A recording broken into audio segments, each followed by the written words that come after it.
Nos pongamos de pie y honremos la memoria de aquellos que lamentablemente perdieron la vida a consecuencia de estos sismos. El presidente Enrique Peña Nieto rinde homenaje a las víctimas de los terremotos. Aumenta a 345 el número de muertos. El secretario de Hacienda informa que ya se aprobaron 4.500 millones de pesos para la reconstrucción. Lo que está por gastar, cada peso traiga su GPS y le pueda dar seguimiento al ciudadano. El director del Infonavit, David Penchina, anuncia medidas extraordinarias para los derechohabientes.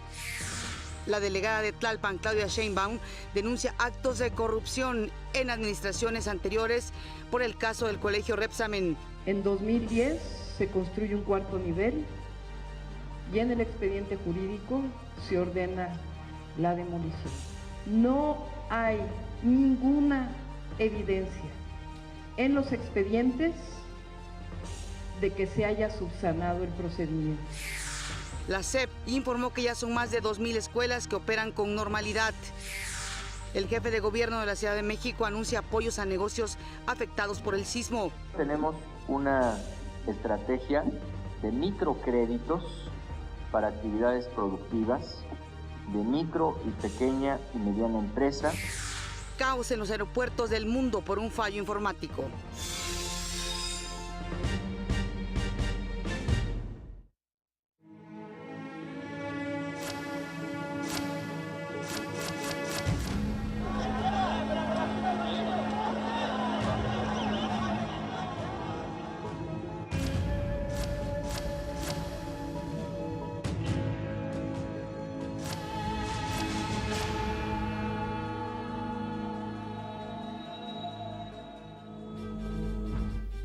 ¿Qué tal? Muy buenos días, qué gusto que nos acompañen en una edición más de México al Día. En este momento, la temperatura 14 grados centígrados en la capital del país. Ha estado lloviendo prácticamente durante toda la noche y madrugada aquí en el Valle de México. Desde aquí, como siempre, un saludo muy afectuoso también a quienes nos están viendo en el interior de la República Mexicana. Saludo con gusto, como cada mañana, a mi compañero Omar Cepeda. Omar. Hola Pati, ¿qué tal? Es un placer saludarte. Muy buenos días. Última emisión del mes de septiembre. Vaya mes, un mes muy difícil para todos los mexicanos. Viernes 29 de septiembre del 2017, son las 6:32 minutos. Estamos listos para informarles. Antes, saludo como siempre con mucho gusto a Griselda Yebra, quien se encuentra en lengua de señas mexicana y nos permite comunicarnos también con ustedes. Acompáñenos, este es su informativo, le tenemos la noticia al día. En Chiapas, el presidente Enrique Peña Nieto dijo que lo más triste de los terremotos del 7 y 19 de septiembre es la pérdida de vidas humanas. También pidió un minuto de silencio por las víctimas. Pero lo más triste y más dramático, el que haya fallecido más de 440 personas consecuencia de estos sismos en distintas entidades. Les quiero convocar, nos pongamos de pie y honremos la memoria de aquellos que lamentablemente perdieron la vida a consecuencia de estos sismos. El gobernador de Chiapas dijo que a 3 semanas del terremoto del 7 de septiembre sigue la emergencia en su estado, pues se han registrado más de 5,000 réplicas. Ya se ha concluido el censo de las casas que tuvieron un daño menor, un daño parcial y un daño total. Y estamos listos, como usted nos lo ha instruido, para que la próxima semana podamos iniciar ya la reconstrucción en un tiempo récord, para entregar los apoyos mano a mano a las familias afectadas que podrán reparar y reconstruir sus viviendas. El presidente del Banco Interamericano de Desarrollo, Luis Alberto Moreno, reconoció la fortaleza y la respuesta de los mexicanos ante la tragedia. Celebrar lo que son los mexicanos, porque a pesar del dolor, a pesar de las enormes dificultades, el mexicano siempre lo para el orgullo y su amor por la patria. Cuando uno observa la totalidad de los países de América Latina, difícilmente encuentra un país que tenga un sistema de atención de desastres naturales mejor que el mexicano. Precisamente durante su visita a Tapachula, Chiapas, el presidente de México, Enrique Peña Nieto, firmó el decreto constitucional para la creación de 3 zonas económicas especiales. En Chiapas, el presidente Enrique Peña Nieto firmó la primera declaratoria de zonas económicas especiales.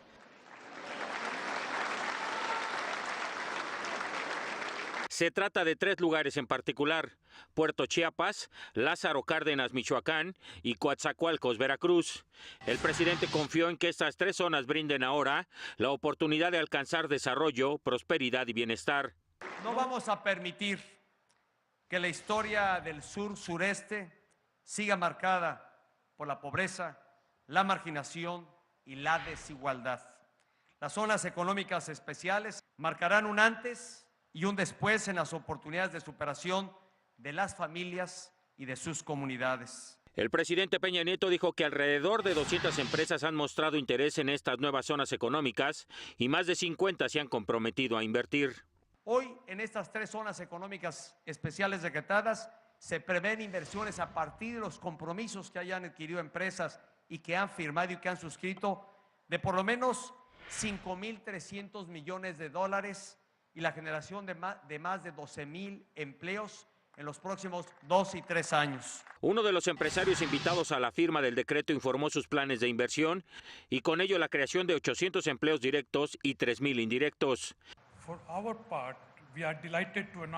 De nuestra parte, me siento muy orgulloso de anunciar una inversión de $1 billón estadounidenses en los próximos 3 años, para que tengamos la derrama mexicana de los productos de acero. Las empresas que inviertan en estas zonas económicas especiales gozarán de descuentos en el pago de impuestos sobre la renta de hasta 100% y en las cuotas patronales ante el IMSS de hasta 50% en los primeros 10 años, entre otros beneficios. En un paquete de estímulos fiscales inédito, un paquete que implica renta, IVA, cuotas de seguridad social y otros derechos en estas zonas económicas especiales. Para México al Día, Gustavo Castillo. Aumentó a 345 la cifra de muertos por el terremoto que afectó especialmente a los estados del centro del país. De acuerdo con el último reporte del Coordinador Nacional de Protección Civil, Luis Felipe Puente, se trata de 206 víctimas aquí en la Ciudad de México, 74 en Morelos, 45 en Puebla, 3 en el Estado de México, 6 en Guerrero y 1 en Oaxaca. La Secretaría de Gobernación emitió la declaratoria de desastre natural para 278 municipios en 5 estados del país por el sismo del pasado 19 de septiembre. Se trata de 19 municipios de Guerrero, 33 de Morelos, 74 de Oaxaca, 112 de Puebla y 40 de Tlaxcala. Con esto, los estados podrán acceder a los recursos del Fondo de Desastres Naturales para atender las necesidades de la población afectada. El secretario de Hacienda, José Antonio Meade, dijo que para atender la emergencia ya se ejercieron cerca de 2.500 millones de pesos y aunque aún no se sabe cuánto implicará el segundo impulso, aunque ya se han autorizado 4.500 millones de pesos. También dijo que habrá claridad y transparencia en los recursos que serán utilizados para la reconstrucción de los estados afectados por los terremotos. Hacia el viernes de esta semana tendremos probablemente ya lista la hoja de transparencia y la posibilidad de que lo que ya se gastó se cargue en la hoja para georreferenciarlo y lo que está por gastar, cada peso traiga su GPS y le pueda dar seguimiento al ciudadano. La Secretaría de Educación Pública aprobó levantar las restricciones generales para las escuelas de las delegaciones Benito Juárez, Tlalpan y Cuauhtémoc. Esto después de que ayer el jefe de gobierno de la Ciudad de México, Miguel Ángel Mancera, informara que los planteles de las 3 delegaciones podrían reanudar las clases. Sin embargo, reiteró que debido a que continúan los trabajos de rescate en algunas zonas de las delegaciones, la suspensión de clases continuará en las colonias del Valle, Santa Cruz Atoyac, Narvarte, Miravalle, Zacahuisco y Portales Norte en la Benito Juárez. La Colonia Educación y Nueva Oriental Cuapa en Tlalpan y la Roma Norte Hipódromo Condesa en Cuauhtémoc. Por otra parte, dio a conocer que a partir de hoy 2.512 planteles en la capital operan de manera regular, luego de que 941 escuelas obtuvieran su dictamen de seguridad estructural. También la SEP y el Colegio de Ingenieros Civiles de México aseguraron que los directores responsables de obra que realizan los peritajes en las escuelas están plenamente acreditados y son reconocidos por su alta calidad y profesionalismo. reiteraron que la prioridad es preservar la integridad de los estudiantes, por lo que solo los planteles que tengan este dictamen de seguridad estructural van a ser reabiertos. La SEP informó que la revisión de los cerca de 9,000 planteles que hay en la Ciudad de México podría tardar 3 semanas. Mientras tanto, la Universidad Nacional Autónoma de México emitió la noche de ayer un mensaje dirigido al Colegio Mexicano de Ingenieros Civiles.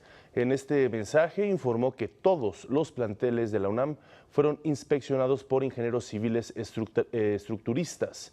Agregó que si el señor Florencio Hernández, presidente fundador del Colegio Mexicano de Ingenieros Civiles, tiene dudas sobre esta inspección estructural, puede contactarse con el doctor Luis Álvarez y Casa, director del Instituto de Ingeniería de la UNAM. Esto luego de que Florencio Hernández dijera que la apertura de las escuelas no puede basarse en estudios preliminares, sino en una revisión minuciosa, la cual tardaría al menos 1 semana en realizarse. La jefa delegacional de Tlalpan, Claudia Sheinbaum, informó que ya presentó una denuncia penal contra 2 exdirectores jurídicos de Tlalpan y contra la directora del colegio Enrique Rebsamen. Aseguró que se investigó a profundidad a dos expedientes jurídicos del colegio Enrique Rebsamen, uno de 2010 y otro de 2013-2014. En 2010 se construye un 4º nivel y en el expediente jurídico se ordena la demolición. El 23 de agosto se ordena clausurar y sancionar con el 5% del valor de la construcción. No hay ninguna evidencia en los expedientes de que se haya subsanado el procedimiento. Desde 2010 se tenía conocimiento de la construcción de lo que más tarde sería la casa de la directora en lo más alto del colegio, y fue en 2014 cuando la Dirección General de Obras y Servicios Urbanos de la capital detectó fallas. Al momento del análisis técnico, se observó que se están realizando trabajos de demolición de estructuras de concreto armado del 3º y el 4º piso, nivel, dañando elementos estructurales que afectan la estabilidad de la construcción. Sin embargo, y luego de pagar tan solo una multa de 21,000 pesos, el caso, pues como ocurre muchas veces, fue cerrado hasta el 2016, cuando se presentaron más denuncias que seguían pendientes hasta el pasado 19 de septiembre. La delegación Xochimilco fue una de las más afectadas por el sismo del pasado 19 de septiembre, principalmente en la zona chinampera. La ayuda llegó al barrio de La Conchita, ubicado en la zona chinampera de la población de San Gregorio Atlapulco, en la delegación Xochimilco. Alguna fue rápida, otra tardó más de lo que se hubiera querido. Hoy, los pobladores chinamperos de San Gregorio se empiezan a levantar. Con determinación, paciencia y fe, sus familias ven hacia adelante.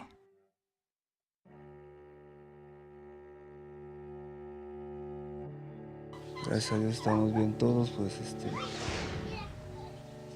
como verá, pues todo se derrumbó. Este era el cuarto de mi hermano y este era el cuarto de mi mamá. Así que se cayó el cuarto de mi tío, se cayó todo, mi cuarto también todo se cayó. O sea, fueron 4 casas en pérdida total. Aquí era un cuarto, sí, y se cayó todo. Ahorita lo que tiene son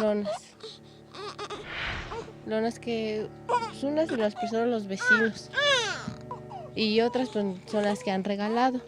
Prácticamente yo sí perdí todo, la verdad, ¿no? Lo único que pude recuperar era una pequeña estufa, porque la casa colapsó así, o sea, el techo se fue para abajo, pero lo único que pude recuperar fue una estufa.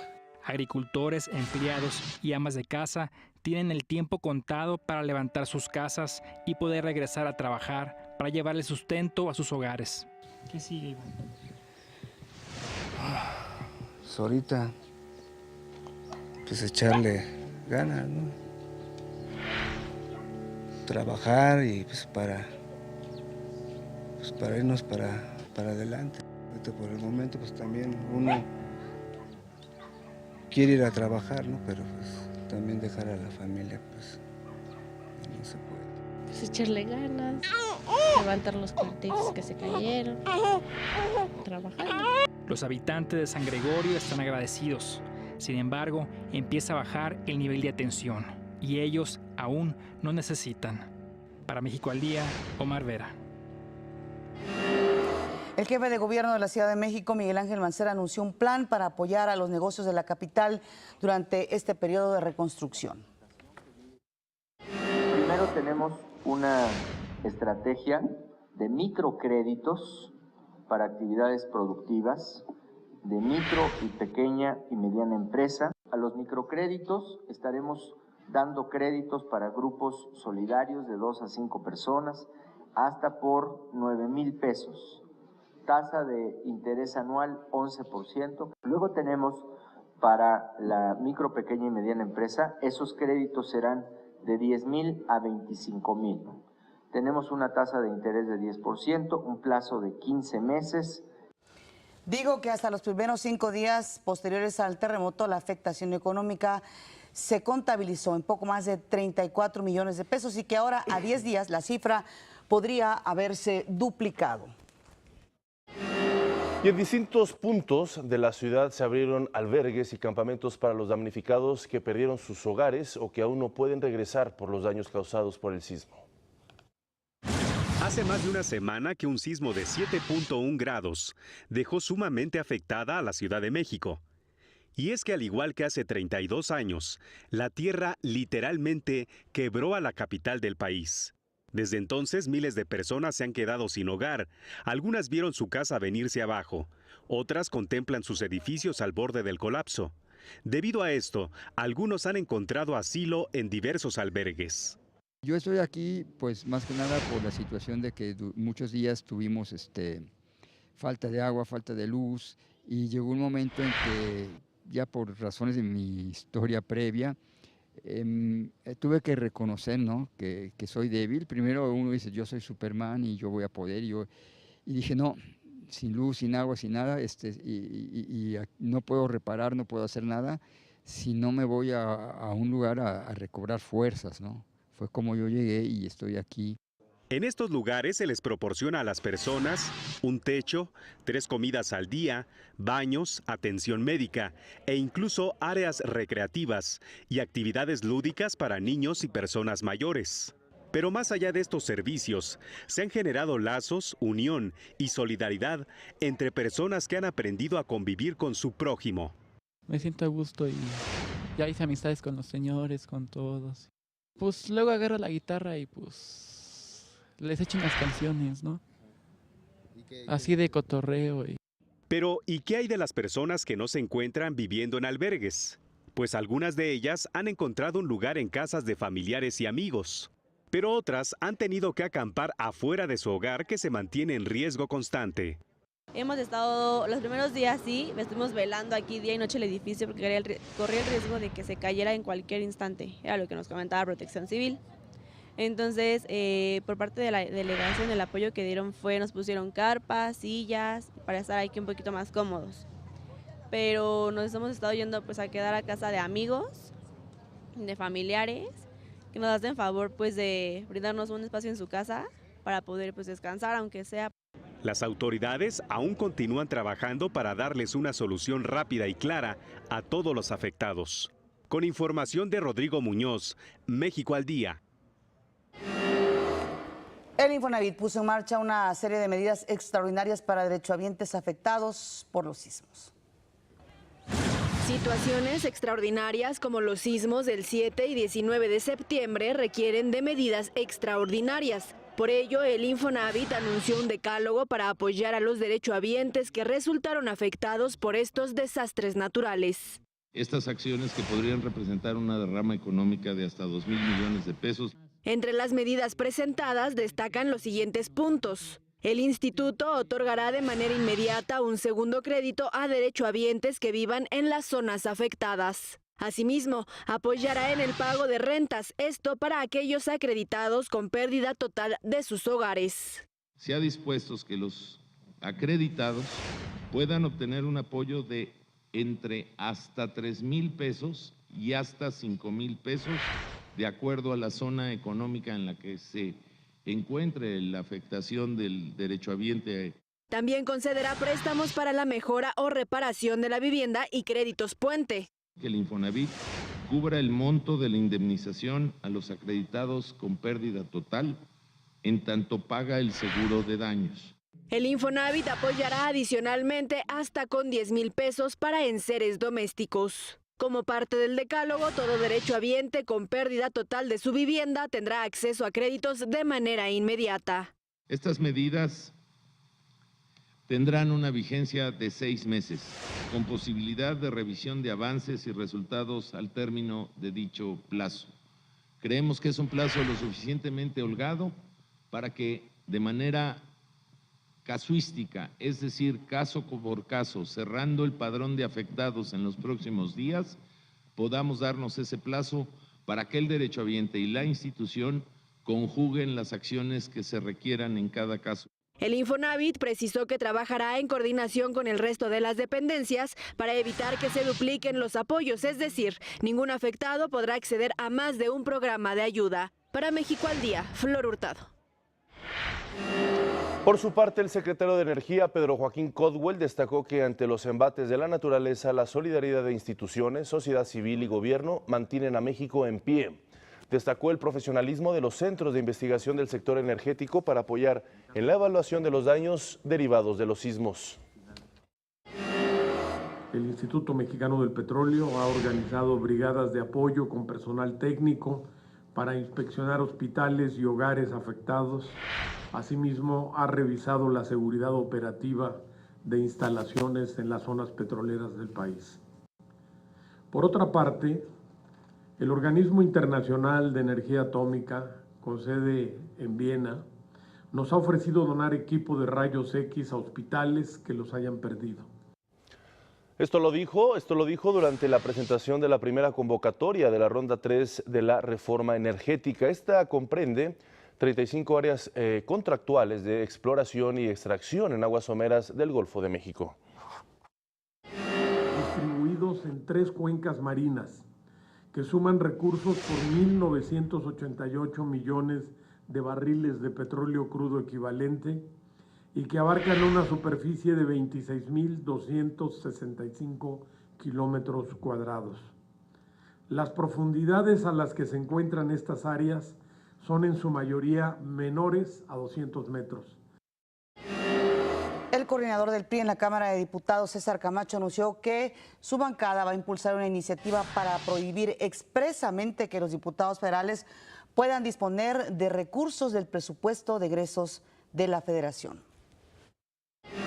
Los recursos federales no podrán ser transferidos hacia fondos cuya administración pueda quedar a disposición de los legisladores que intervinieron en su asignación. Es decir, busca impedir en el presente o en el futuro cualquier intento de crear fondo alguno que tenga esta forma de ser operado y este direccionamiento del que hablé. El presidente de la Cámara de Diputados, Jorge Carlos Ramírez Marín, afirmó que las reasignaciones que se hagan en el presupuesto de egresos para el próximo año alcanzarán la cifra estimada por el gobierno federal para la reconstrucción de los sismos, que es de cerca de 38,000 millones de pesos. No obstante, adelantó que todavía no se puede saber en qué rubros habrán de hacer los ajustes presupuestales. Las áreas indeclinables están marcadas incluso por la ley y alguna inclusive en la Constitución: seguridad, salud, educación y programas de asistencia social son indeclinables. Estas áreas no pueden sufrir ningún tipo de afectación en ningún caso.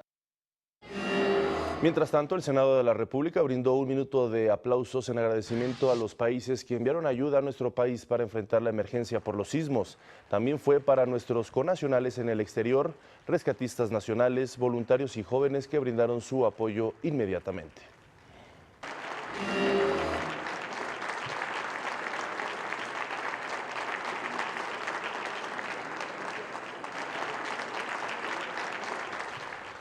La presidenta de la Junta de Coordinación Política de la Cámara Alta, Ana Lilia Herrera, urgió a que se dictamine una iniciativa para castigar hasta con 10 años de prisión a quienes realicen construcciones con irregularidades.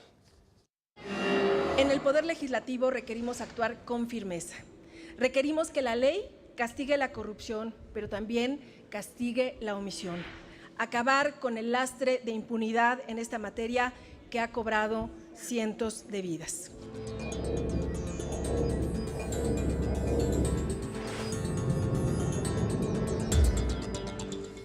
En España, el secretario de Estado de Seguridad, José Antonio Nieto, exigió al presidente de la Generalitat, Carles Puigdemont, que suspenda el referendo independentista del domingo y que asuma que existe una orden judicial para que las fuerzas del orden impidan su realización. Esto lo dijo durante la Junta de Seguridad de Cataluña, en la que participaron autoridades de los gobiernos central y autonómico.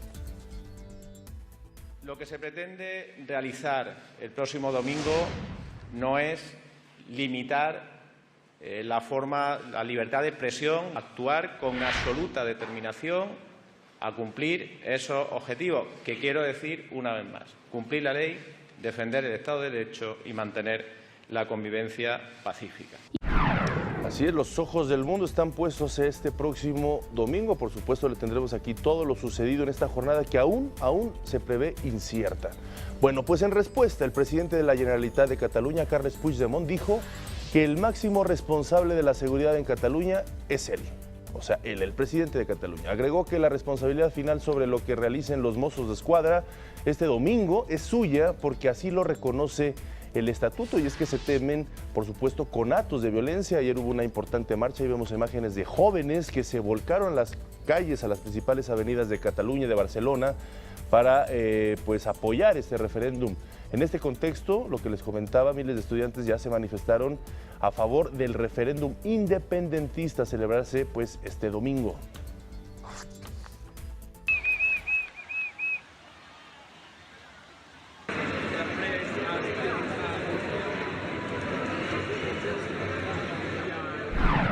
Un fallo en el sistema de registro de pasajeros provocó retrasos de vuelos en varios aeropuertos del mundo, entre ellos el de Francia, Reino Unido y Estados Unidos. Después, la compañía responsable del programa de reservas y de facturación Amadeus aseguró que el servicio fue restablecido completamente luego de horas de trabajo para su recuperación. El presidente de los Estados Unidos, Donald Trump, levantó las restricciones en materia de transporte marítimo para acelerar la entrega de ayuda a Puerto Rico tras el paso del huracán María. De esta forma, embarcaciones extranjeras podrán transitar por aguas estadounidenses. El presidente levantó la ley Jones. Con esto se asegurará que los recursos llegarán a la isla, pero vamos a seguir concentrándonos en el reto de la distribución de los recursos dentro de la isla. En Estados Unidos, el presidente Donald Trump presentó su nuevo plan fiscal y propuso una reducción de impuestos a las empresas que pasaría de 35 al 15%. Sin embargo, el Congreso consideró irreal esa tasa y optó por dejarlo en 20%. Mientras tanto, legisladores demócratas criticaron que el nuevo plan beneficia solo a los dueños de las grandes empresas y no a las pequeñas y medianas, ni mucho menos a los trabajadores. El líder del grupo terrorista Estado Islámico, Abu Bakr al-Baghdadi, reapareció con un mensaje de voz difundido en foros virtuales yihadistas luego de que se le diera por muerto en mayo por el Ministerio de Defensa ruso. A pesar de que la grabación no lleva fecha, al-Baghdadi aborda temas de actualidad como el conflicto entre Estados Unidos y Corea del Norte, así como las tensiones en torno a la celebración del referéndum de independencia del Kurdistán iraquí que se realizó el pasado lunes. Vamos a nuestro primer resumen.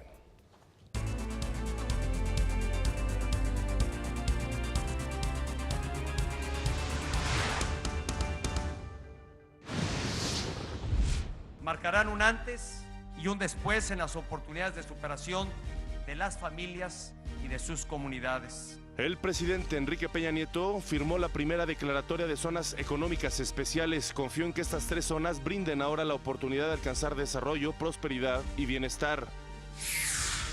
Aumenta 345 la cifra de muertos por el sismo de 7.1 grados que sacudió el centro del país. La Secretaría de Educación Pública afirmó que los peritajes en las escuelas están plenamente acreditados y son reconocidos por su alta calidad y profesionalismo. El secretario de Energía, Pedro Joaquín Codwell, destacó el profesionalismo de los centros de investigación del sector energético para apoyar en la evaluación de daños derivados de los sismos. En noticias internacionales, crece la tensión entre el gobierno español y el de Cataluña previo al referéndum independentista del próximo domingo. Más adelante, en los deportes, la Federación Mexicana de Fútbol donará 7 millones de pesos para los damnificados por el sismo.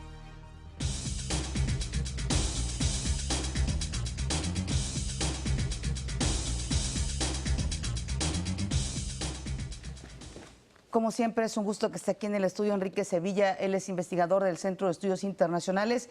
Gilberto Bosques del Senado, con quien vamos a hablar de esta tercera ronda que terminó, tercera ronda de renegociación del Telecán que se realizó en Ottawa, Canadá, y que lo que nos urge saber, Enrique, desde el punto de vista de ustedes como analistas es, bueno, continuamos con optimismo, hay pesimismo. ¿Cuál es tu lectura de esta conclusión de esta tercera ronda? Así de entrada, buenos días, Pati, Omar, un gusto estar de nuevo por acá. Como les decía, de entrada creo que sigue siendo el principal adjetivo para describir el proceso, sigue siendo el de la incertidumbre.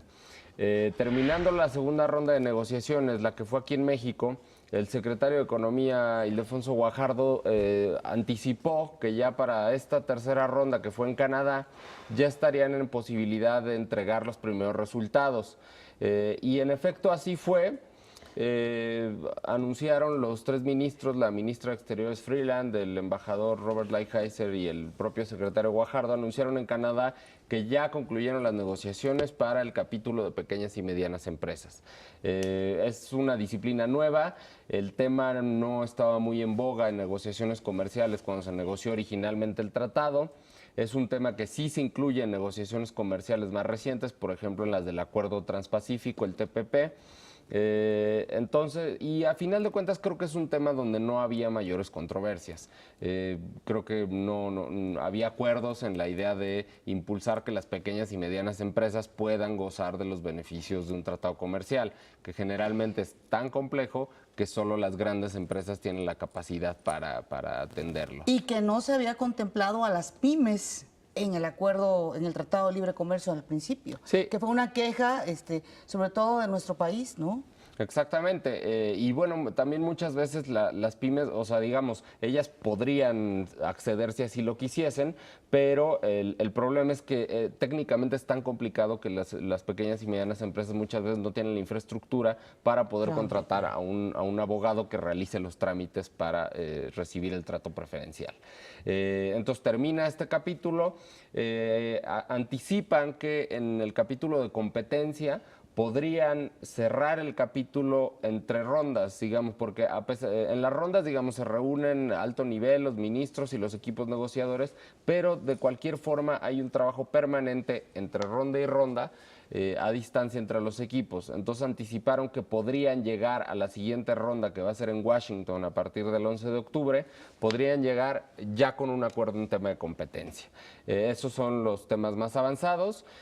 Otra cosa que se destacó es que se dice que ya hay textos consolidados, o sea, textos puestos sobre la mesa para negociar en casi la mitad de los capítulos.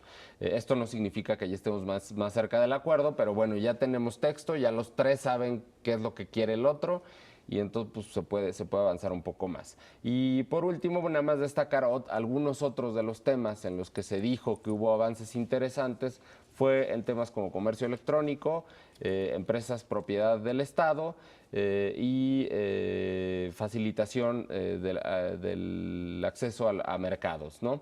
No se sabe qué tanto son estos avances, habrá que esperar por lo pronto a la siguiente ronda, que como les decía, es en Washington del 11 al 15. Yo veo aspectos positivos, Enrique, respecto a estas tres primeras rondas. Sobre todo destaco un punto importante, que es el hecho de que Donald Trump, al menos en esta ronda en Ottawa, ya no utilizó estos mensajes que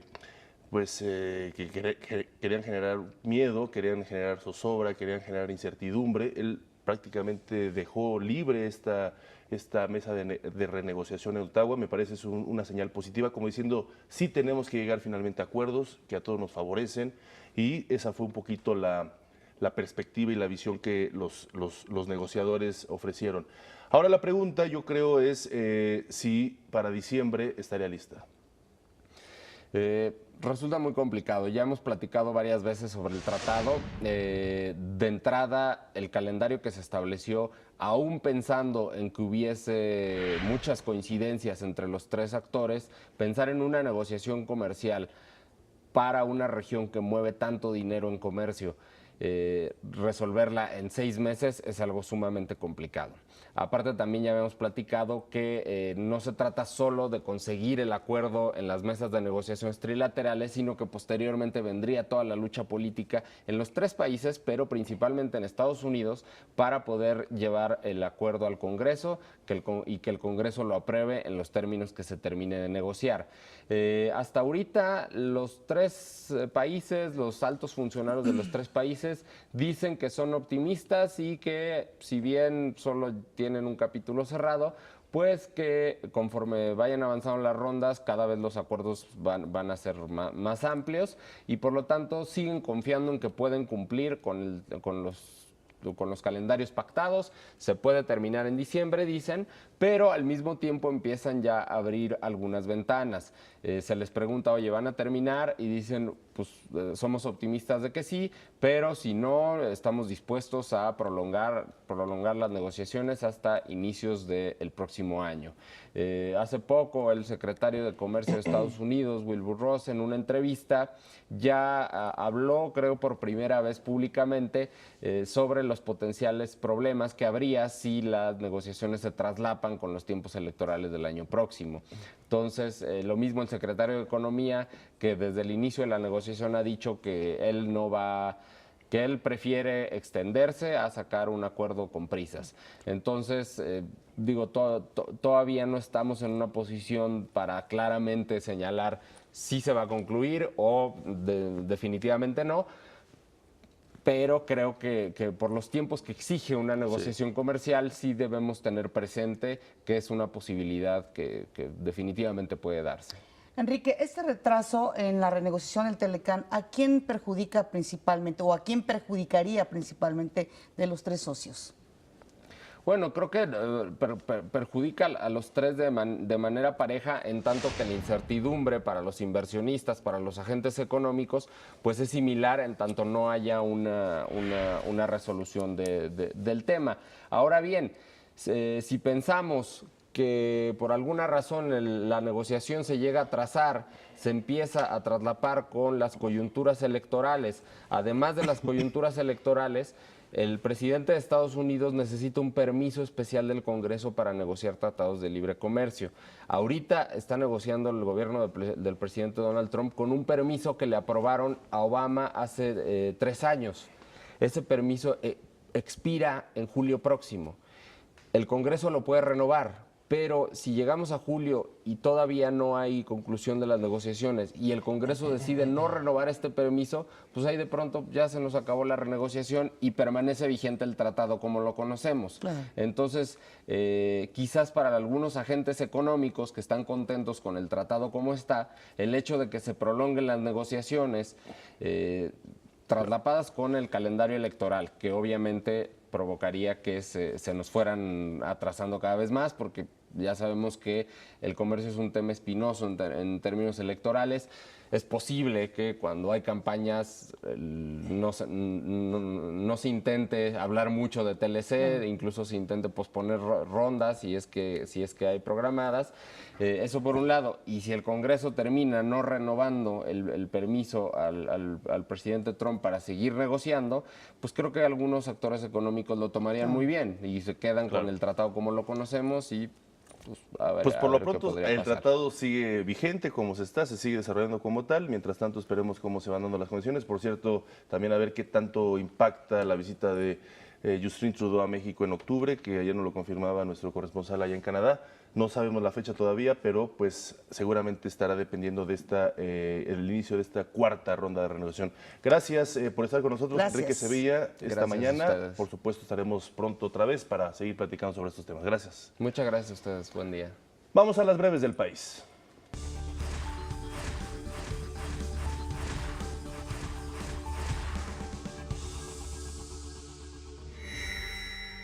Integrantes de la Fundación Papa Francisco pro feligreses que regresaban de entregar víveres en Jojutla, Morelos, fueron despojados de sus pertenencias por personas desconocidas en la carretera Amozoc-Perote, Puebla.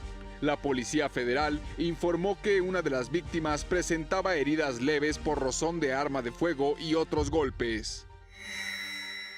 Elementos de la Secretaría de Marina abatieron en el municipio de Tecamachalco, Puebla, a Pablo Arsenio Cruz Martínez, alias El Chaparro, líder de los Zetas en el estado. Cruz Martínez era buscado por la desaparición y el asesinato de 3 elementos del ejército en abril de este año y de 2 elementos de la policía municipal en Tlacoltepec el pasado martes. Un juez otorgó suspensiones provisionales para que se descongelen las cuentas bancarias de las empresas ProShort y Grupo Terapéutico Omaral, propiedad del futbolista Rafael Márquez. El recurso permitirá que las compañías que fueron inhabilitadas por la PGR por estar bajo investigación vuelvan a operar. Debido a las fuertes lluvias que se han registrado en Nuevo Laredo, Tamaulipas, se desbordó el río Bravo a la altura de los puentes internacionales 1 y 2. La coordinación de la Policía Federal en el estado descartó que haya víctimas. Además, solicitó al Ejército Mexicano iniciar el plan DN3 en su etapa preventiva. Nos enlazamos con nuestra compañera reportera Jacqueline López. Ella está en el edificio que se derrumbó en Álvaro Obregón. Jackie, muy buenos días. Las novedades en torno a este rescate de este edificio. Pati, muy buenos días. Pues nos encontramos aquí en Álvaro Obregón 286. Pues comentarte que las novedades continúan las labores de búsqueda y rescate. Hasta el momento, la cifra oficial son 36 los cuerpos ya rescatados. En esta mañana se rescató un cuerpo, por lo que suman 36 de los 46 que estaban atrapados y desaparecidos en este inmueble todavía. Ya solamente quedan 10 personas por rescatar. Los trabajos han sido muy intensos.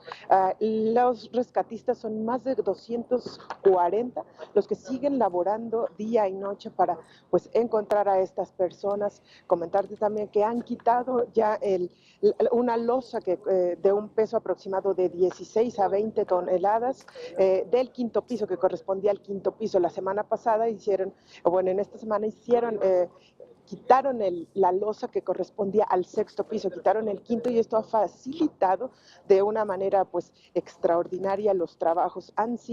Esta noche ha sido de mucho trabajo, y también pues se encontraron 8 cuerpos durante la tarde de ayer. Comentarte que también autoridades de la Ciudad de México con el subsecretario de Derechos Humanos, Roberto Campa, pues han tenido una comunicación muy estrecha con los padres de familia y con los familiares, pues para continuar e informarles sobre estos avances de la búsqueda.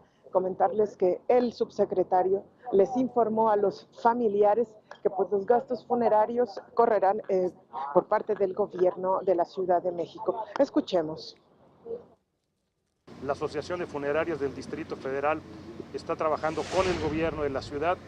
La Procuraduría del Distrito Federal se encarga de los gastos funerarios, y el procedimiento básicamente es el siguiente: una vez que se identifica plenamente a una persona y se trabaja con su familia, se concluyen todos los trámites legales y se contacta con servicios funerarios de manera tal que esa no sea una preocupación para las familias. El costo lo absorbe el gobierno de la ciudad. Pati, Omar, también el subsecretario de Derechos Humanos indicó y les dijo que se agotarán hasta las últimas posibilidades de encontrar también vida y también de rescatar pues a los cuerpos que desgraciadamente ya no tienen vida. Pati, Omar. Jacqueline, muy buenos días. Además, muy complejo porque amaneció lloviendo en este punto de la Ciudad de México. No obstante, la actividad respecto a los últimos días, sobre todo en el número de rescatistas, por supuesto, ejércitos personas del ejército siguen trabajando con la misma intensidad. Sí, Omar, continúan, estos trabajos, estas acciones han continuado, se han intensificado de una manera pues tal en la que cerca de 240 rescatistas siguen allá adentro, internacionales, nacionales. Comentarles también, hacerles el comentario que en las Fuerzas Armadas, tanto del Ejército como de la Marina, pues no se han movido, es un centenar de elementos que pues cabe destacar que pues no han dormido, han estado todo este tiempo pues vigilando y también pues resguardando el lugar. Muchísimas gracias, Jacqueline, por ese reporte desde el lugar, pues uno de los lugares más donde mayor se concentra la ayuda en este momento de rescatistas, ahí en la avenida Álvaro Obregón. Gracias, muy buenos días, Jacqueline, mantenemos la comunicación. Muy buenos días, seguimos pendientes. Por supuesto, gracias. Y ante el desabasto de agua en algunos puntos de la ciudad, tras el sismo del pasado 19 de septiembre, el jefe de gobierno de la Ciudad de México, Miguel Ángel Mancera, dijo que se está trabajando en coordinación con la Conagua para reforzar el abasto de agua con pipas. Ya tenemos un 90% de normalización en sus colonias y estamos trabajando conjuntamente con Conagua para regularizar el otro 10%. Y en lo que se refiere al acueducto Xochimilco, Mancera Espinosa apuntó que ya se concluyeron las reparaciones de las fugas, por lo que solo falta cancelar un desfogue para estar operando al 100%. La Facultad de Derecho de la UNAM ofrece asesoría gratuita en materia administrativa, civil, laboral y procesal, además de penal y mercantil a la población afectada por el terremoto. Estas asesorías no solo son resueltas, vía internet, sino también de manera personal en las distintas sedes del bufete jurídico gratuito ubicadas en Ciudad Universitaria, en la Escuela de Jurisprudencia y en el Centro Histórico. Si así lo requiere, puede solicitar información en las páginas de internet www.derecho.unam.mx/cultura-jurídica-bufete. Y www.derechounam.mx/asesoría. También hay un teléfono 56 22 20 09. Mientras tanto, el secretario de Cultura, José Calzada Rovirosa, hizo un recorrido por la localidad oaxaqueña El Potrillo, una de las más afectadas por el sismo del pasado 7 de septiembre. Aseguró que después de la contingencia y la fase de reconstrucción, la prioridad es la reactivación económica del Estado y mejorar la calidad de vida de la población. Por ello, dijo, se destinarán recursos a los agricultores, pescadores y ganaderos que vieron afectado su patrimonio o centros de trabajo. México está de pie. Oaxaca está fuerte. La fuerza de Oaxaca es la fuerza de México. Ustedes mandan un mensaje muy importante al país. Vamos a demostrar una vez más que Oaxaca es un estado próspero, es un estado productivo y que, como en el caso de la producción de café, ustedes son ejemplo nacional. Y en medio de las tragedias siempre surge gente que la verdad se convierten en un ejemplo para todos los ciudadanos. Bueno, nos referimos por supuesto a los binomios caninos. Su foto ha dado la vuelta al mundo. Es Frida, quien a sus 8 años es la perra rescatista más famosa del orbe. Es algo que no esperábamos, definitivamente este boom que tuvo Frida y todo lo que es los perros de rescate. La verdad nos sentimos muy orgullosos. Como ella, en la Secretaría de Marina hay otros 3 perros especialistas en búsqueda y rescate. Se trata de Eco, Evil y Dorado, el can más joven de todos. Ellos fueron entrenados durante 1 año y hoy son esperanza de vida para personas que han quedado atrapadas en una estructura colapsada.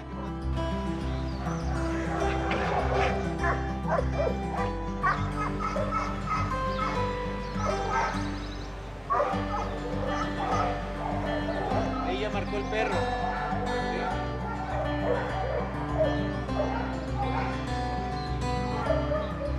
¿Cuál es el beneficio de tener un perro? Un perro te puede detectar una persona de hasta 8 o 10 metros de profundidad atrapada bajo los escombros, cosa que muchos equipos tecnológicos no lo pueden hacer. En su vida operativa, ECO ha localizado a 8 personas, Evil a 5, Dorado a 1 y Frida, la más experta con 7 años operando, ha colaborado en la localización de 53 personas en diversos países, 12 de ellas con vida. El jefe de la unidad canina de la Secretaría de Marina, Israel Monterde, afirma que ningún perro es sobreexplotado durante las labores de rescate. Los perros tienen un promedio de trabajo de entre 25 y 30 minutos, con periodos de descanso de hasta 1 hora, ¿sí? Entonces nosotros no metemos al perro y lo metemos a buscar horas y horas y horas. El hombre detrás de Frida, su manejador, Israel Arauz Salinas, se dice halagado de la fama que la canina adquirió y afirma que seguirá trabajando en beneficio de México. Es para lo que trabajamos, principalmente para rescatar vidas, pero si no es así, yo creo que el hecho de que un cuerpo regrese a su familia y que le den una honorable sepultura, yo creo que también es muy satisfactorio. Nosotros nos mantenemos trabajando para seguir apoyando a la ciudadanía cuando lo necesiten y servir a México. Además de estos 4 canes especializados en búsqueda y rescate, la Secretaría de Marina cuenta con otros 286 perros, entrenados en detección de drogas, búsqueda de narcóticos, detección de cadáveres, guardia y protección y de reproducción. Para México al Día, Antonio López. Y por supuesto también hubo otros héroes que sin dudarlo apoyaron desde el primer momento del sismo, médicos y enfermeros que atendieron a los lesionados. Aquí la historia. El sismo, la emergencia, los heridos y las crisis nerviosas acecharon a los ciudadanos. El martes 19 de septiembre, Alejandra no pensó ni un momento en ayudar donde más se necesitaba. La zona de la Condesa era el lugar en el que sus parientes y amigos trabajaban y una de las colonias más afectadas. Estaba yo con mis hijos y dije, no hombre, las familias que han de estar sufriendo la desesperación, no sé, un hijo, un amigo, un primo, dije, no, le digo, tengo conocimientos, los puedo aplicar allá. Entonces decidí venirme para acá, decirle a mi mamá, ¿saben qué? Échenme tantito la mano con mis hijos, le digo, están bien, estamos bien, afortunadamente, voy a ayudar. Ella es enfermera voluntaria, está en el centro de acopio en el Parque España y desde el día del temblor hace labores múltiples, brinda atención médica y recibe víveres. He estado desde el día 0, solamente llevo 2 días con ir a mi casa y eso a cambiarme. He dormido por lapsos de 3 horas al día y ahora sí que técnicamente la verdad sí lo está resintiendo mi cuerpo, pero ya descanso 3 horas y me levanto ya como si nada y empiezo a mandar la ayuda.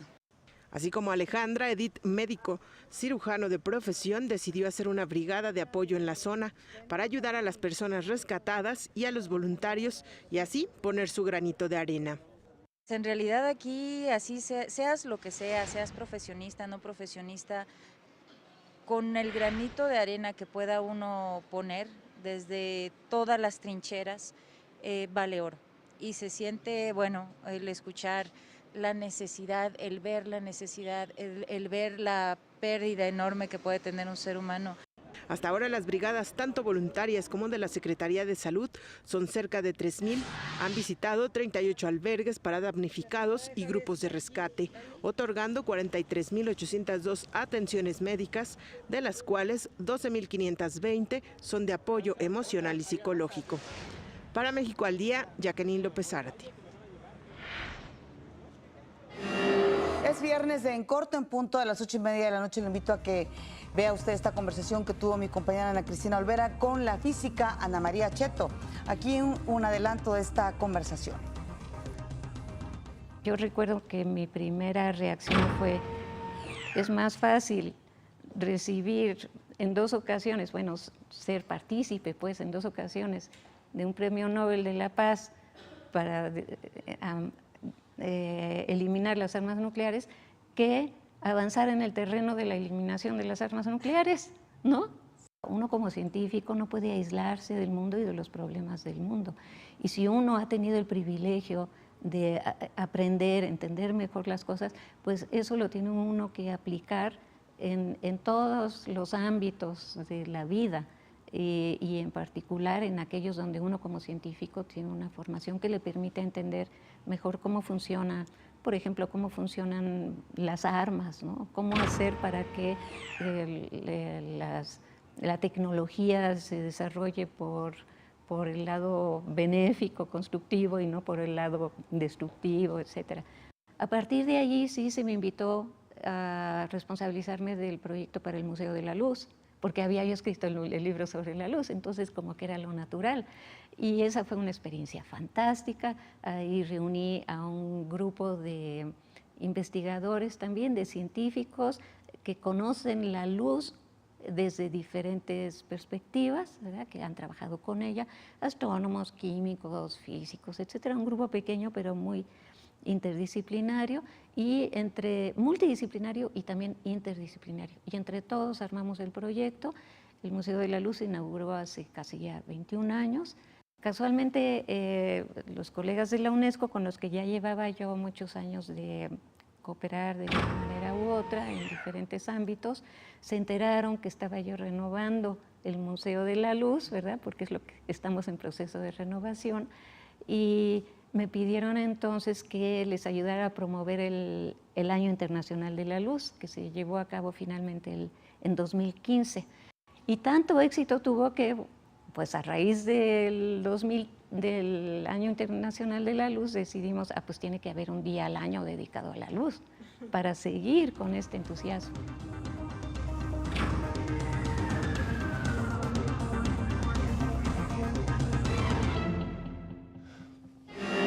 Bueno, pues no se puede de este en corto. Oye, Pati, interesantísimo lo que estábamos viendo con los perros, los binomios caninos. Qué gran tarea han hecho, por supuesto, las Fuerzas Armadas de México, cómo han logrado canalizar esfuerzos también ante este tipo de animales que son fundamentales para varias labores, ¿no?, de seguridad en México, no solo para este tipo de catástrofes. Imprescindible, sobre todo también la preparación que escuchamos por parte de los integrantes de la Sedena, de lo que hacen con estos animales, los entrenan, no los sobreexponen, Claro. El gran papel que desempeñan en las labores de rescate y, como tú dices, en otras tareas, por ejemplo, cuando tienen que detectar drogas. Sin duda que pues es un gran, ¿cómo te diré? Orgullo, es un gran orgullo, sí, tener este tipo de apoyos, claro, cuando las personas así lo requieren. Claro, ¿no? Así es, Pati. Bueno, pues síganos en redes, ahí subimos toda la información de estos reportajes que hacen nuestros, por supuesto, reporteros.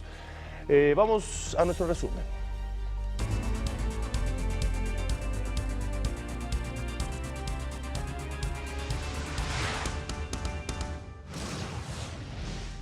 El secretario de Hacienda, José Antonio Meade, informó que ya se aprobaron 4.500 millones de pesos para la reconstrucción de viviendas de los damnificados por los sismos. La Secretaría de Educación Pública aprobó levantar las restricciones generales para las escuelas de las delegaciones Benito Juárez, Tlalpan y Cuauhtémoc. El jefe de gobierno de la Ciudad de México, Miguel Ángel Mancera, anunció apoyos a negocios afectados por el sismo. Tenemos una estrategia de microcréditos para actividades productivas, de micro y pequeña y mediana empresa. En su visita a Oaxaca, el secretario de Agricultura, José Calzada Rovirosa, aseguró que después de la fase de reconstrucción, la prioridad es la reactivación económica del Estado y mejorar la calidad de vida de la población. En noticias internacionales, el presidente de Estados Unidos, Donald Trump, levantó las restricciones en materia de transporte marítimo para acelerar la entrega de ayuda a Puerto Rico tras el paso del huracán María. Más adelante, en los deportes, la selección mexicana anunció la lista de jugadores convocados para los partidos de eliminatoria mundialista frente a Trinidad y Tobago y Honduras.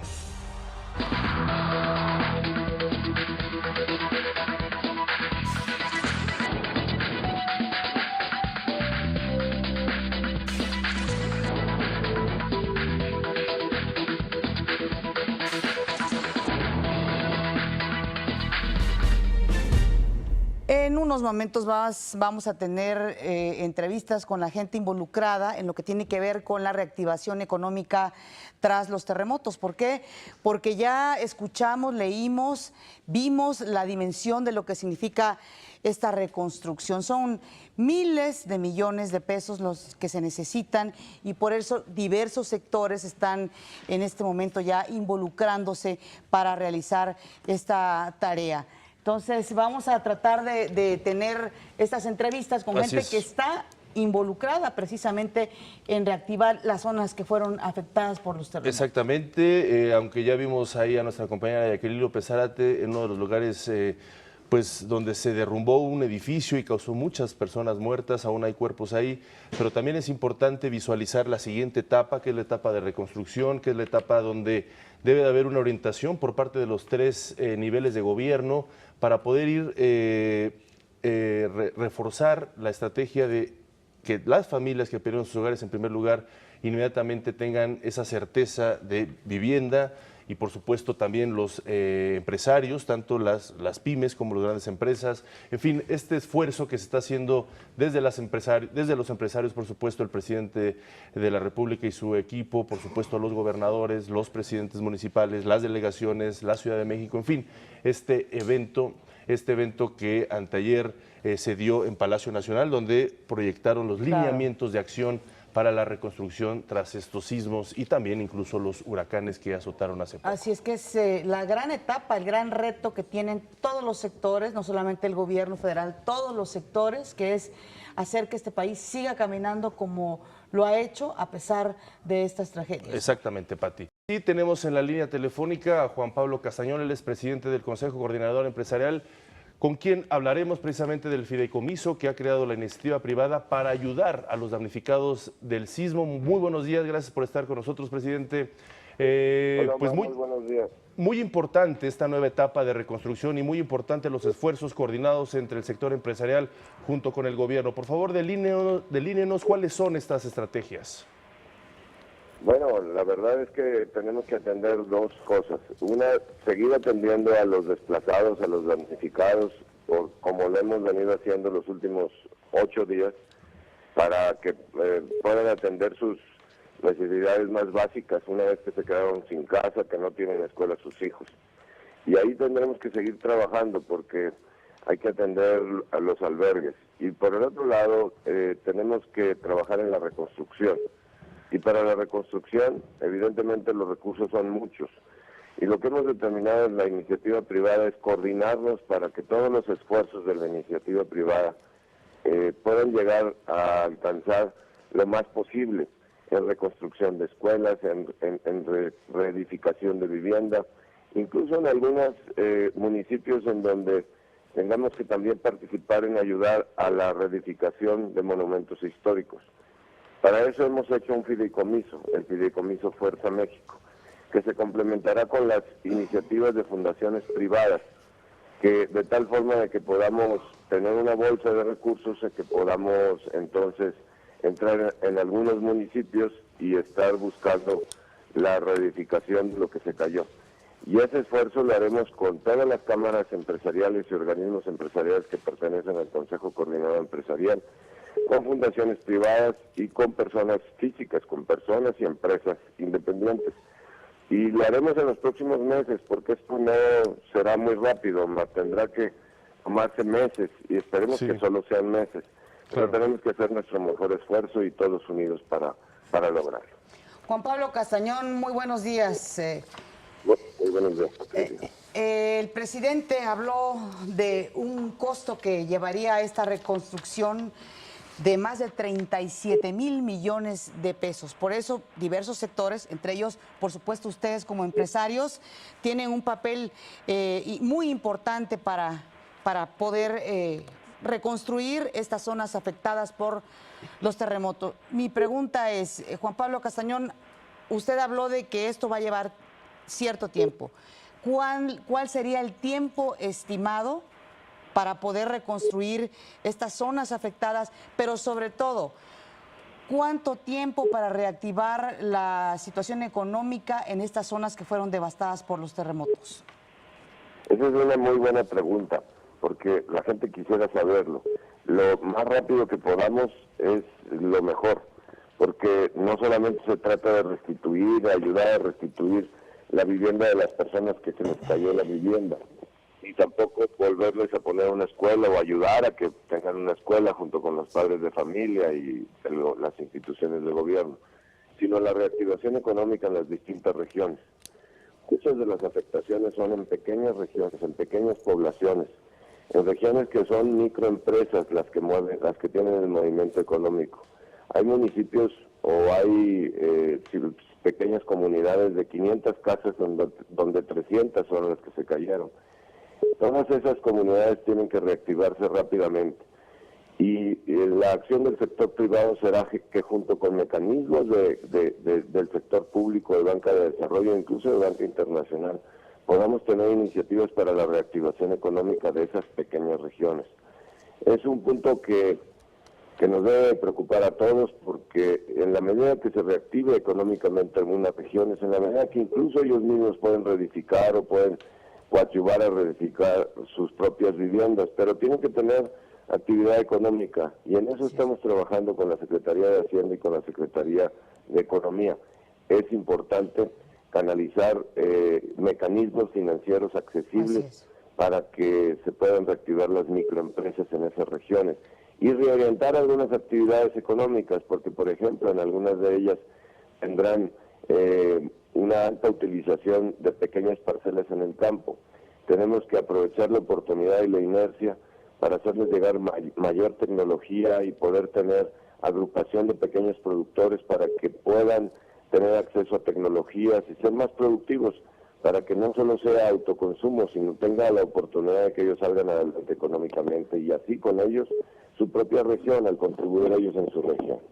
¿Pedirían ustedes como empresarios, Juan Pablo Castañón, algún tipo de incentivo para ayudar en esta reactivación económica? Hay que acercarnos a los financieros y hay que ayudar a generar pequeñas cadenas de valor. Nosotros en el empresariado mexicano tenemos una fundación en donde precisamente lo que su función es ayudar a microempresas sociales, a microempresas en las comunidades más alejadas. Pues esa fundación, junto con otros mecanismos internacionales incluso para la reconversión tecnológica y mecanismos específicos que tienen algunas empresas, debemos hacerles llegar recursos, pero sobre todo tecnología.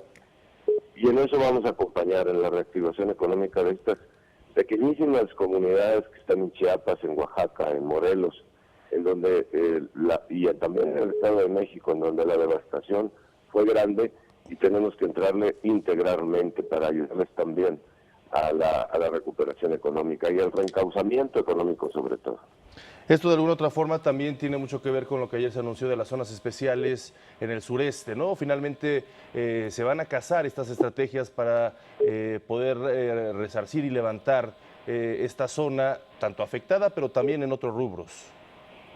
Efectivamente, y es muy importante. Lo que ayer se anunció de zonas económicas especiales, más la segunda generación de zonas económicas especiales en otros estados, en donde están los problemas que hoy tenemos y que son estados también, algunos de ellos circunvecinos, sí, es donde tenemos la oportunidad de acompañar la reestructura económica, el relanzamiento económico de las zonas con inversión por las ventajas de las zonas económicas especiales. Y esto debe acompañarse si queremos llevar crecimiento, inversión, empleo al sur-sureste, con inversión en infraestructura para darles conectividad y con inversión en infraestructura educativa para generar talento y habilidades laborales.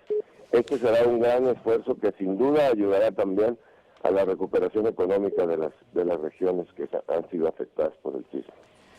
Juan Pablo Castañón, ¿qué comentario le merece a usted como empresario, como presidente del Consejo Coordinador Empresarial, lo que se ha estado viendo en la Ciudad de México, el colapso de edificios pues que no cumplieron con las normas de construcción, que hubo permisos que no se debieron de dar, en fin, ¿qué comentario nos haría, Juan Pablo?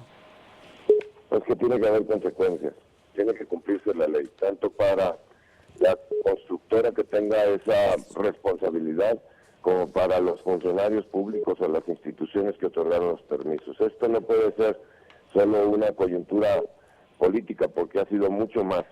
Ha habido pues pérdida de seres humanos, que es la principal pérdida, y pérdida de patrimonios. Y si hubo engaño, hubo dolo y hubo incluso corrupción, la autoridad tiene que investigar y tiene que tener las consecuencias. Así es la ley, y la ley se debe de cumplir. Claro. Y tiene que haber una coyuntura nueva en donde, aprovechando esto, haya una nueva generación de reglamentación, de construcción y una mayor inspección y consecuencias para que las construcciones sigan avanzando en tecnologías, pues para darle seguridad a las personas, porque también es de hacer notar cuántas edificaciones en México hoy resistieron el sismo. Pero todos aquellos que hayan metido materiales que no son los de la calidad de los estándares que les exigía la norma, o que a base de engaño construyeron sus edificios para tener menores costos, tiene que haber consecuencias, sobre todo que se investigue y que la autoridad lo determine con la objetividad, para que no haya un linchamiento público sin conocimiento técnico. El conocimiento técnico tiene que ir por delante y después, evidentemente, tiene que haber un rechazo social. Juan Pablo Castañón, muchísimas gracias por estar con nosotros en México al Día. Encantado, muy buenos días. Un saludo para todos y todo su teleauditorio. Muchas gracias. Juan Pablo Castañón es presidente del Consejo Coordinador Empresarial. Nosotros vamos a una pausa. Les recuerdo que está usted viendo México al Día.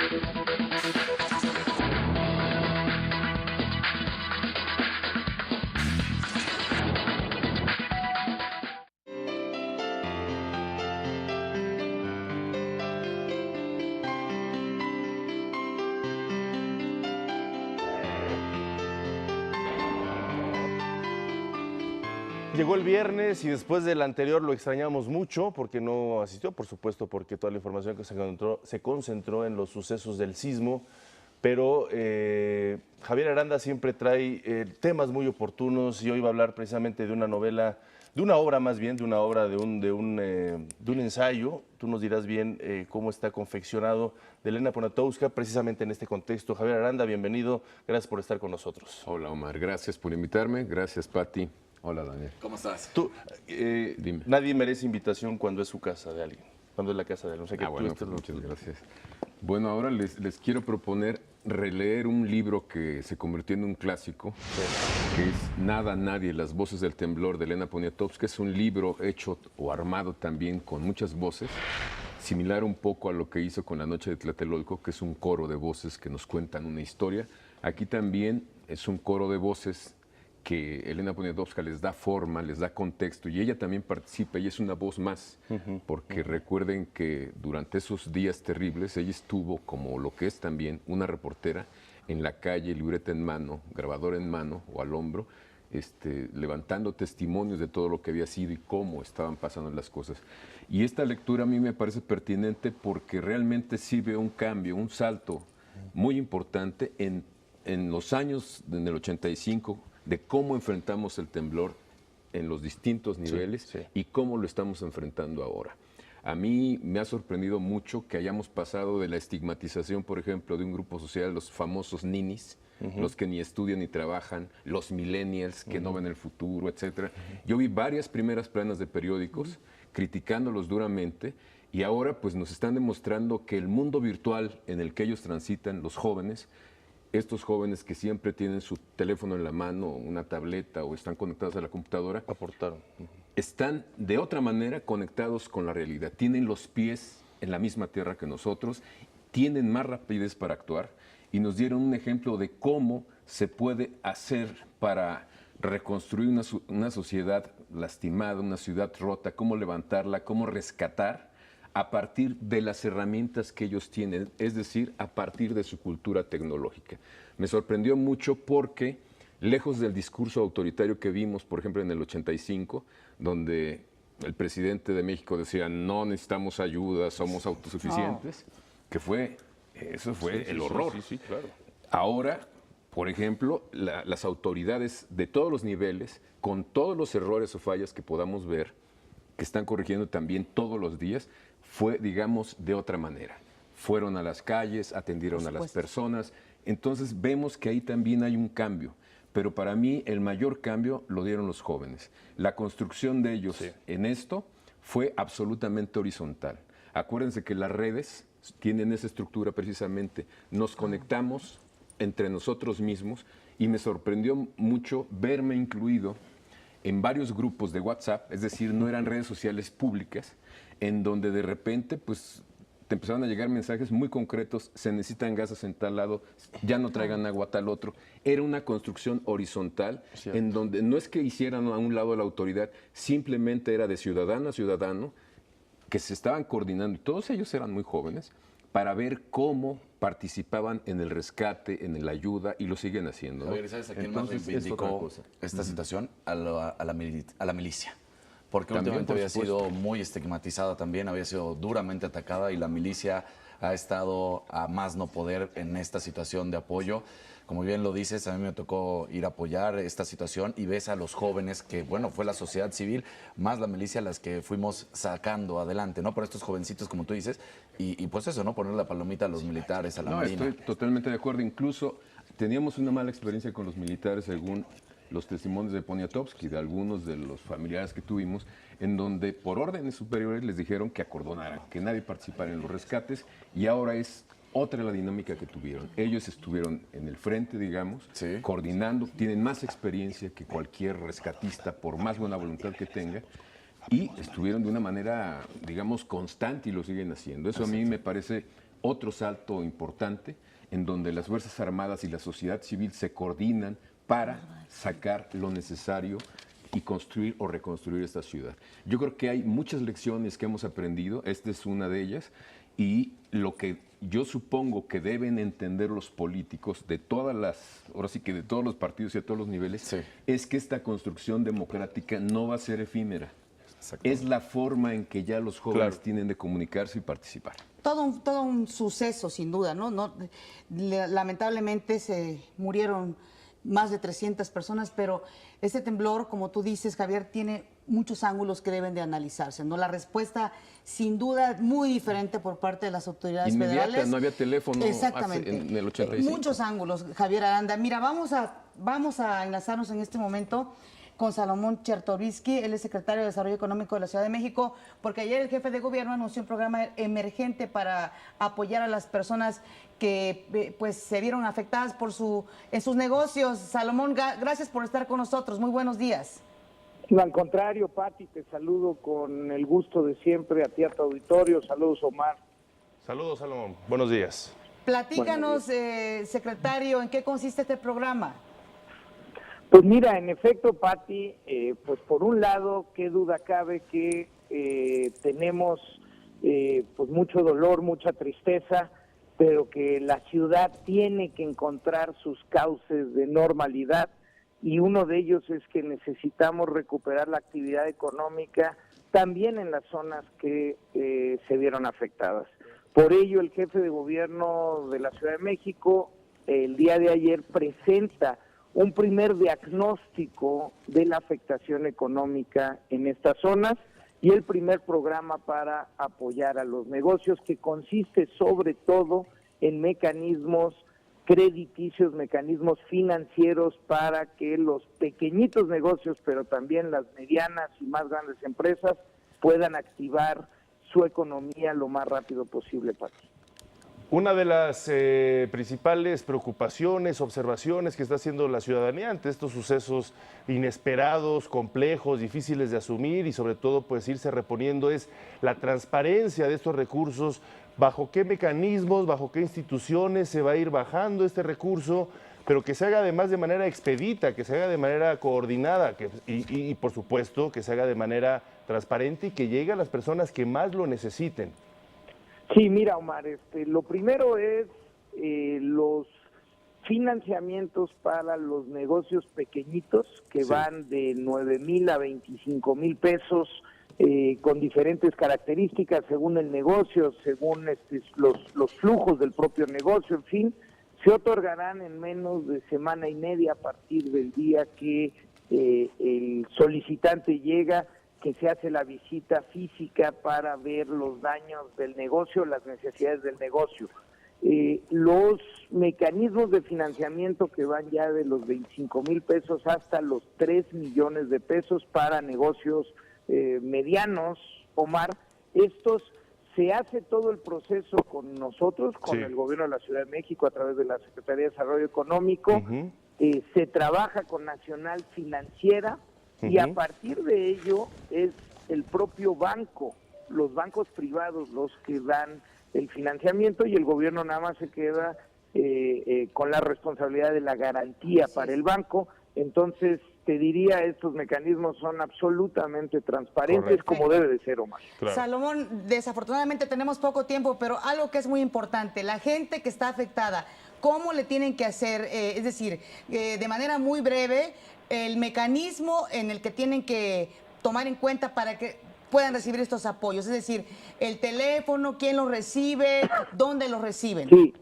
mira, Pati, hay 18 módulos cercanos a todas las zonas afectadas del gobierno de la ciudad. En ellos estará la mesa de la Secretaría de Desarrollo Económico y ahí les pueden dar toda la información. Si alguien quiere llamar, puede llamar a Locatel, puede llamar al 911, puede meterse a la página web de la Secretaría de Desarrollo Económico y si así me lo permites, incluso, Pati, le doy al auditorio mi teléfono celular para que si alguien tiene una duda específica me mande un WhatsApp. Adelante, secretario. Es 55 45 99 68 20. A través de mensaje, no de llamada, quedo a la orden para responder cualquier duda.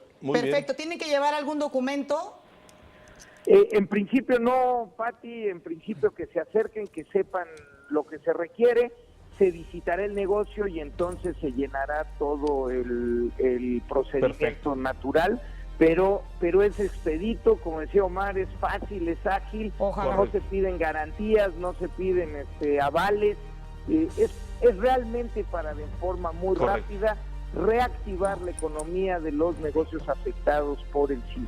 Claro, muchísimas gracias, Salomón Chertorivsky, secretario de Desarrollo Económico de la Ciudad de México. Un placer, mantenemos la comunicación abierta. Gracias. Muchas gracias, saludos al auditorio. Gracias, abrazos. Nos y este es un despedimos. esfuerzo informativo de Televisión Educativa. Hasta luego. Gracias.